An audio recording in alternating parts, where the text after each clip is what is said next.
Hey everybody, you know what time it is. It's my favorite day of the week, New Comic Wednesday. I'm Tony Varela, this is my co-host Yogi Yogs, and you're watching Comic TV. We're going to tell you about all of today's hottest comics and variant covers that came out for April 28th, 2021. So, you ready to do this, Yogs?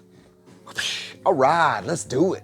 So from Ablaze, we got Unsacred, and we got Mirka Andolfo doing the writing, doing the interior arts, and doing this beautiful Harley Quinn cover right here. Oh my God, that thing is super sick and guaranteed to be hot. There's a 1 in 15 virgin variant of this.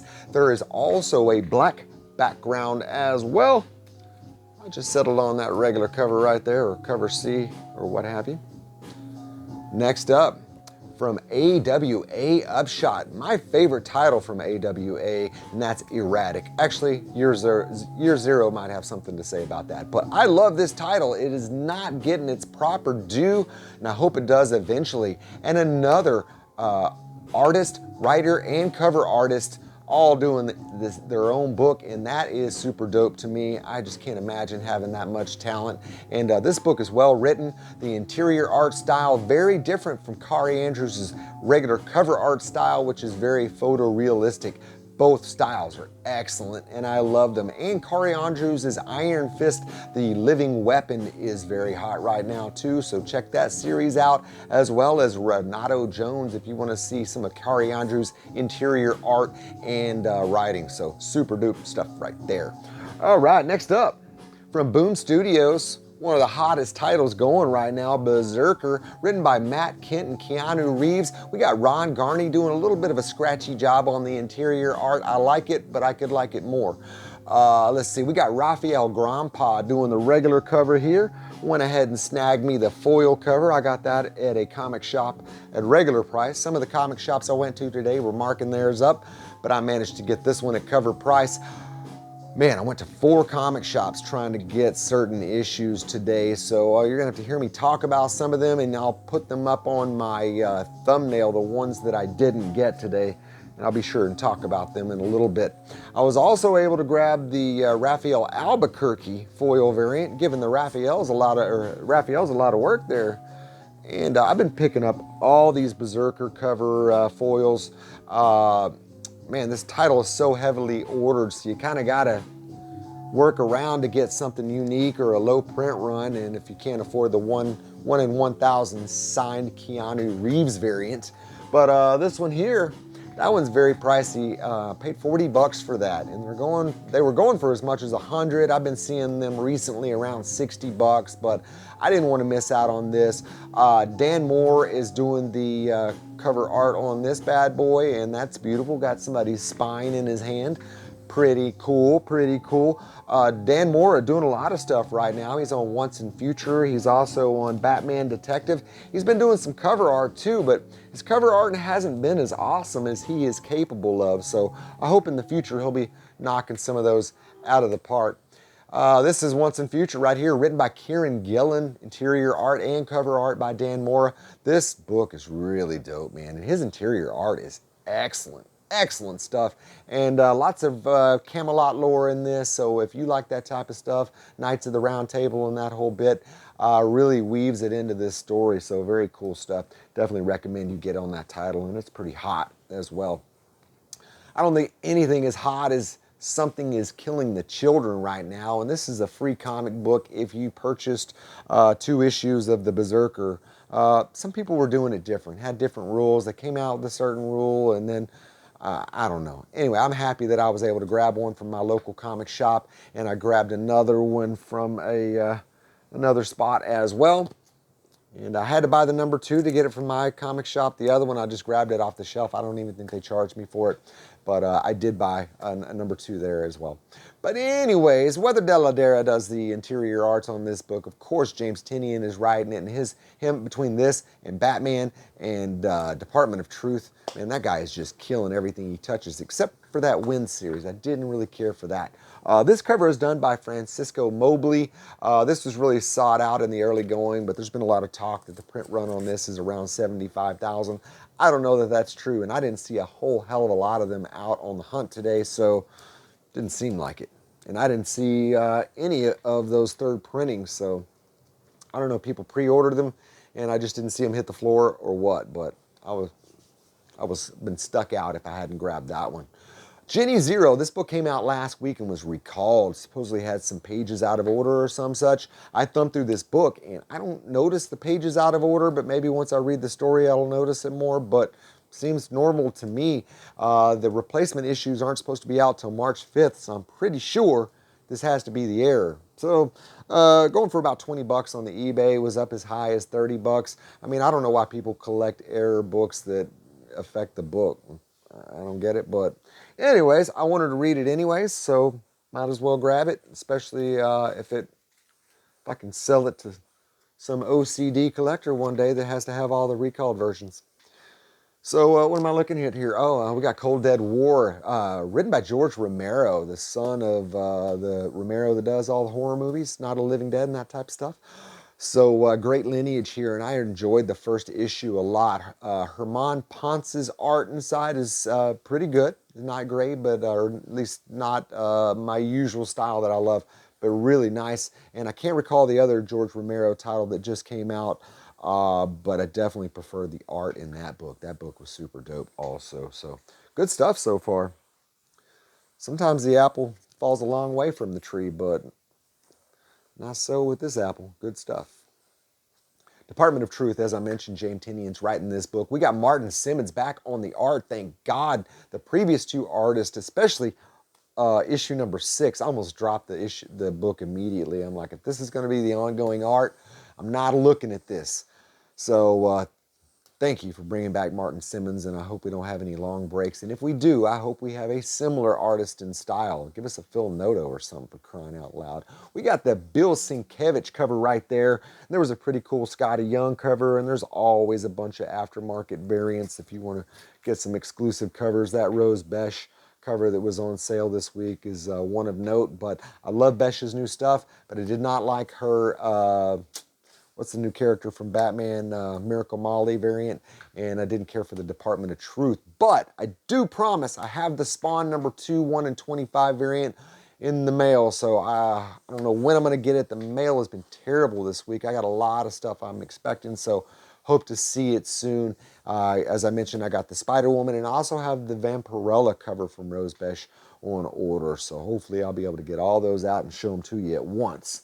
So we got Spawn, of course, written by Todd McFarlane. We got Carlo Barberi doing the interior art on that. And this is the Barone Baren's cover right here. There was a Mattina cover and also a McFarlane, or maybe it was Capullo, I'm not sure.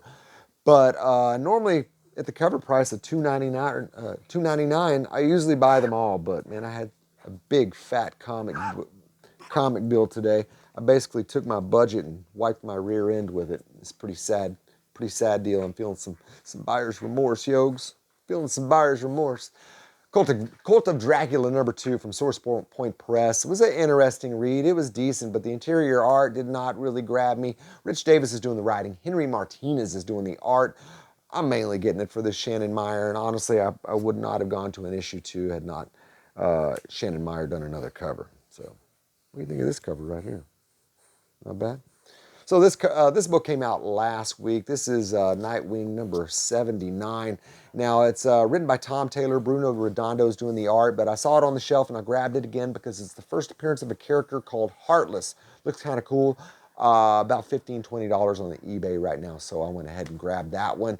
Never hurts to have a second copy of a key issue. And next up, this is a second print of issue 78. Both this book and the previous book are by Bruno Redondo, and I really do enjoy his art style. And this variant right here looks really nice, this second print. And in that particular issue, Nightwing picks up a dog that some people were abusing, and it looks like he's going to be a more permanent fixture, so we'll see how that turns out down the road. I don't know how big a speculation key a dog can be, but you never know, and that's why that book is spiking. Not a lot from DC today. Robin, pretty much the only book that came out today that I got. Joshua Williamson's doing the writing on this, and Gleb Melnikov is doing the interior art, and really good art, similar to Dan Mora in style, or maybe Andy Kubert, but I really enjoyed the art. And we're going to have some first appearances of a character called Flatline, a character called Respawn, and a character called Mother Soul. So good speculation value on this book. The art looks good. So there is a 1 in 250 Kubert variant. Man, good luck getting that one. But some stores may have, stores did order heavy on this, so we'll see. And but I went ahead and grabbed the 1 in 25 variant. I was able to get one for 30, and I got another one for 35. And because of the 3 new characters, I wanted to have as rare a copy as I could find or afford. And I've been getting these sketch variants by Federici anyways, and I've been gotten all of them so far. I have the Scarecrow one somewhere, but I couldn't locate it in time for the show. I'm getting a late start today anyway. Normally I have a 9 to 5 job, and it's not a glamorous job.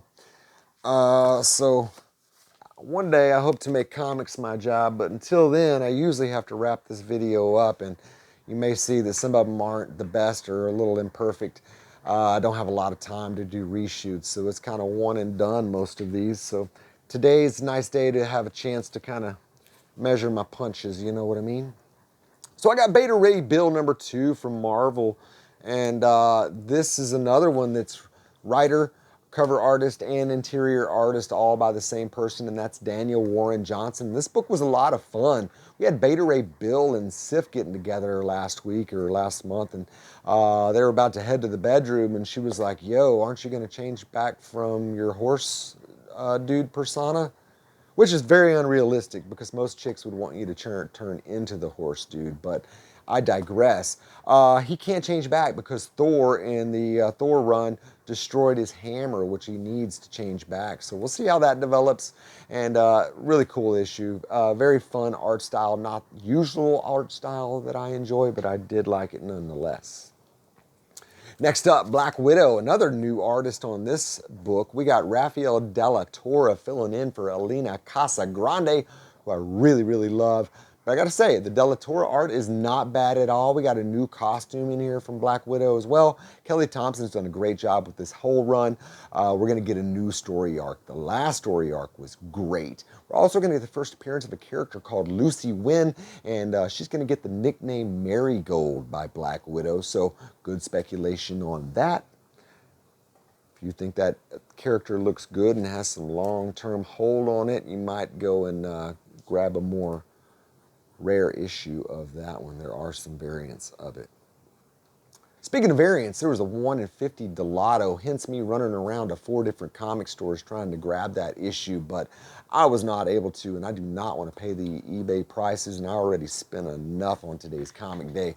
Holy crap. But good idea if you can find that Delato variant at a good price, you want to grab it because we're going to get some first appearances in there. We're going to get the first appearance of a character by the name of Kevin Schumer, which seems very generic. I don't know how cool that is, but I'm going to read it and find out.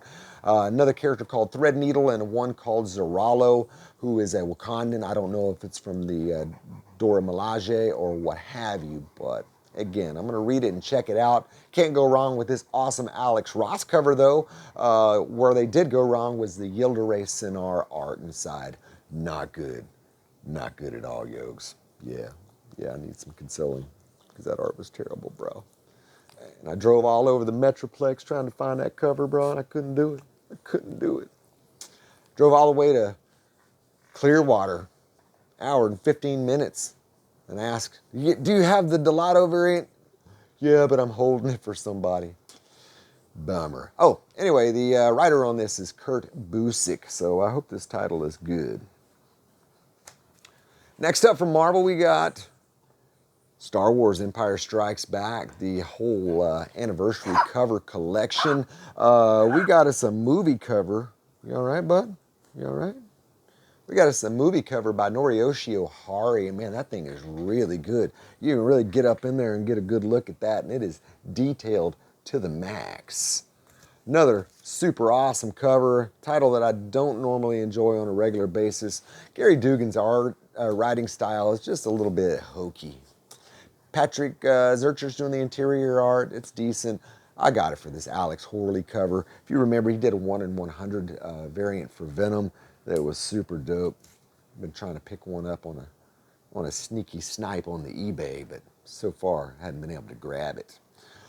We got Miles Morales, number 25. Saladin Ahmed's doing the writing on this. We got Carmen Carnero doing the art, and great job from both people. The only thing I haven't been enjoying about this title is the Torrin Clark covers, but this one is not bad, actually. So I went ahead and grabbed it. We're going to get a new story arc in this book, and we're going to see some clones pop up. I don't think they have names yet, and you can decide for yourself how cool or not they are, but I thought it was cool enough that I should pick up the Bagley Skyline variant as well. So don't go nowhere. I got a bunch more comics to show you, but that's it for today's comics. But holy moly, I spent too much money today. So anyway, I got this Mike Mayhew Axis number 1 Midtown Comics variant. Love these playing card variants, and Mike Mayhew's art is second to none. Tell you what, who can give him a run for his money? And that is Mark Brooks, and that's Amazing Spider-Man 49, legacy numbering. It would be 850. Definitely love that book. And every time I see him at a good price, $5 or so, and I find me a Master of Kung Fu Shang-Chi book, I'm going to grab it. That's going to be the first Shadow Slasher. Don't know if this character's in the movie. There's a couple of issues besides the first appearance that are hotter than others or hotter than most. I forget the villain that they show on the preview. That issue is really hot. We got another one right here. We got the first Skull Crusher. That's Master of Kung Fu number 61. Oh, before I go any further, though, there's some books that you might look for that should have came out today. Nottingham number 1 second print. I didn't see it at any of the comic stores. I did order it from my comic store, and they didn't receive it. So I don't know if it's delayed, and it's an independent book, so that's highly likely. Also, G.I. Joe Real American Hero had a 1 in 10 John Royal variant of Baroness that is pretty cool if you can find it. It's not that expensive on the eBay, though. Geiger number 1 had a second print. I might go back and grab that one, but it is basically the same as the glow-in-the-dark cover that came out last week. Crossover number 6 came out today. It was their final issue, and series is okay. I'm just not loving it. Detective was out today. Dan Moore has drawn that book. Great artist. There was a first appearance of a character called Mr. Worth. Kind of bland to me. I didn't think it had legs, so I kicked it to the curb. I had a chance to pick up the second print 1 in 25 variant of the Patrick Gleason cover for Alien number 1, and I didn't want to pay that for it, so I did not. I may regret that. I'm loving that book, though. I'm loving the art. I'm loving the story. I'm loving the covers. I'm loving it. All right, so I digress. I got Masters of the Universe number 1. J. Scott Campbell. You know what? I don't normally do this, but we got us a wraparound cover situation, and it's J. Scott Campbell. So hi. Where did you see both sides of this book? Let's see if I can get a little glare off of it there. Oh yeah, and then boom, boom. So there's a couple things about this book. J. Scott Campbell wraparound cover. There's not a lot of Masters of the Universe books out there, and this one's earlier than some.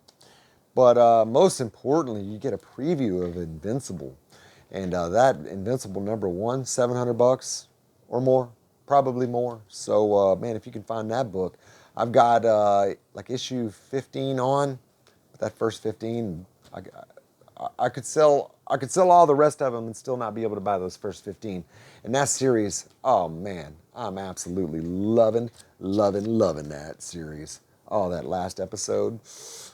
Oh, the ultra violence, Yogs, I love it. Look at this. You look like a Thundercat. Yeah, you do. So, man, this book is super hot right now. Thank you, Paul, down at Darkside. Kept his eyes peeled for a nice copy. Found me one. Gave it to me at a fair price. So, thank you very much. That's Darkside Comics down here in Sarasota, Florida. Great comic store, game store, card store, you name it, come get it. Got a lot of good stuff. Thundercats number 1. It's first team appearance, first appearance of Lion-O, first appearance of Chitara, first appearance of Panthro, first appearance of Taiga, first appearance of Wily Cat, first appearance of Mumra, first appearance of Snarf, basically first appearance of everybody that's anybody in the Thundercats universe. Warner Brothers has signed on Adam Wingard to direct a movie adaptation for this. Probably going to be a few years before it comes out, but Adam Wingard, Kong Godzilla, come on, man, give me that. Give me that action right there. I'll take it all day, every day. That movie made no sense, but man, what a feast for the eyes. And last but not least, I got Amazing Spider-Man 135. They're calling this a 7.0 at Emerald City Comics. I don't know about that. There's quite a few spindings on this thing, but overall it's in good condition and the color's popping. Now, some say it's the third appearance of Punisher.